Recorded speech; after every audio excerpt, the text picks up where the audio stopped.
د ژوندانه ځینې ترخه خو ګټور حقایق. د انسان عمر چې ورځ تر بلې تیریږي نو هغومره یې د ژوندانه د حقایقو په هکله تجربې ډیریږي. ځیرک او بریالی انسان هغه دی چې د دغه حقایقو څخه د ځان لپاره ګټه پورته کړي. په دې ویډیو کې به د ژوند ځینو ترخو خو ګټورو حقایقو په اړه تاسو ته یادونه وشي. تېروتنه هم دومره بده نه ده. دا په یاد ولرئ چې ماتې خوړل پر ځمکه غورځېدل نه دي. ماتې خوړل پر ځمکه کښېناستل او د دې لپاره فرصت موندل دي چې بیا ځلې پورته شئ. هیڅ انسان بې خطا او بې تېروتنې نه دی.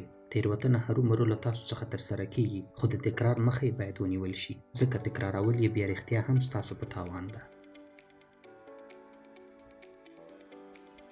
تشویش کول مو انرژي له منځه وړي. تشویش ستاسې سبانۍ ستونزه نشي حلولی. په دې کار سره تاسې یوازې د خپل د بدن قدرت کمزوری کوئ او بس. یوازې هغه څه چې تاسې ته مهمه دي اوسنی حالت دی. اوسنی حالت مو سم او تمرکز پرې وکړئ. که مخکې تلل ستونزمن وي نو واړه ګامونه واخلئ، خو په شا کیږئ مه. په ځانګړي ډول هغه مهال چې تاسو یو نوی څه ازمایئ ډیره مهمه ده چې د مخکې تګ لپاره ګامونه واخلئ. په هیڅ حالت او هیڅ وضعیت کې مه بې حرکته کیږئ. پروا نه کوي چې حرکت مو ورو دی یا چټک، مهم مو خپله حرکت دی چې باید ویې لرئ.